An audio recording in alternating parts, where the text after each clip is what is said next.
Hello बच्चों, चलिए प्रश्न पढ़ते हैं। प्रश्न दिया है, दिया गया पिरामिड सर्वोत्तम रूप से दर्शाता है। तो यहाँ पर हमें ये पिरामिड दिया गया है और हमें बताना है कि ये क्या दर्शा रहा है। विकल्प ए है वन पारितंत्र में ऊर्जा का पिरामिड, विकल्प बी है वन पारितंत्र में जय माता का पिरामिड, विकल्प सी है घास के मैदान के पारितंत्र में संख्याओं का पिरामिड, तथा विकल्प डी है वन पारितंत्र में संख्याओं का पिरामिड।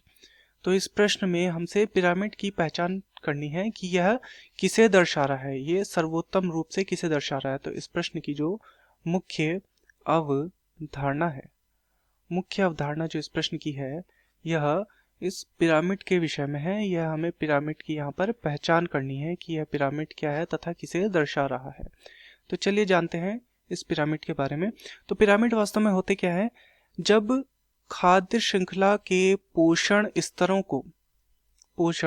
स्तर को पिरामिड या स्तरित रूप में निरूपण किया जाता है। पिरामिड रूप में निरूपण किया जाता है तो उसे पारिस्थितिकी पिरामिड कहा जाता है। तो इस प्रकार से ये क्या होता है, पारितंत्र का ही पोषण स्तर जो होते हैं उनका निरूपण है, बस पिरामिड रूप में या स्तरित रूप में ये निरूपण है। यदि हम बात करें यहाँ पर, तो ये हमें उत्पादक के रूप में यहाँ पर क्या दिख रहे हैं, उत्पादक के रूप में हमें यहाँ पर दिख रहे हैं पेड़ या वृक्ष, हम बोल लेते हैं वृक्ष, यहाँ पर हमें दिख रहे हैं ये उत्पादक। फिर हमें दिए गए हैं प्राथमिक उपभोक्ता, हाथी, हिरन इत्यादि यहाँ पर हैं। तो ये क्या है, ये सभी हैं शाकाहारी, या फिर हम इन्हें प्राथमिक उपभोक्ता भी बोल सकते हैं। फिर ये द्वितीयक उपभोक्ता यहाँ पर दिए गए हैं, द्वितीयक उपभोक्ता। और इससे ऊपर फिर क्या आ जाता है, यहाँ पे तृतीयक उपभोक्ता आ जाता है, जो शेर इत्यादि यहाँ पर दिया गया है। तो इस प्रकार से ये स्तरित रूप में यहाँ पर व्यवस्थित किया गया है।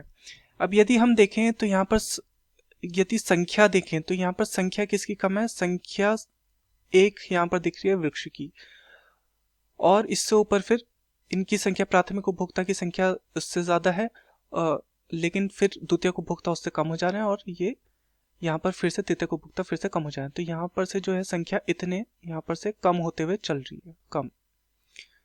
तो ये संख्या का पिरामिड है बिल्कुल।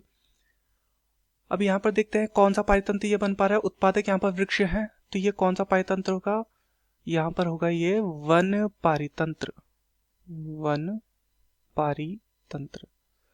तो इस प्रकार से विकल्पों को देखते हैं। वन पारितंत्र में ऊर्जा का पिरामिड, ये वन पारितंत्र तो है परंतु ऊर्जा का पिरामिड यह नहीं है।